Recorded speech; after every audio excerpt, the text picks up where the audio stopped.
June 29th of this year, the late Charlie Kirk was asked a very profound question during a podcast.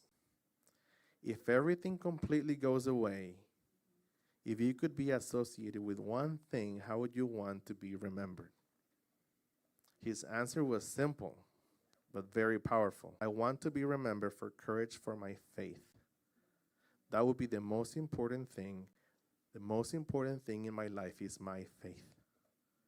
That was his response. Now, those words struck me because Charlie often spoke of Dietrich Bonhoeffer. He's a man that he admired deeply. He expressed that in many times as a model of bold, faith-driven resistance against cultural and political evil. Bonhoeffer embodied what Charlie called courage for faith. But who was that man? If you're not familiar with him, I'll give you a little bit of insight. Bonhoeffer was not just a theologian, he was a warrior of conviction. He was born in 1906 in Germany. He grew up in a very intellectual family, yet at the age of 13, he committed his life to theology. So he studied in Berlin, he pastored in Barcelona, he even spent time at the Union Theological Seminary in New York. But when Hitler rose to power and the German church began bowing to the Nazi ideology, Bonhoeffer refused to compromise. So he co-founded the Confessing Church, declaring that Christ, not the Führer, was the true head of the church. That was dangerous in those times.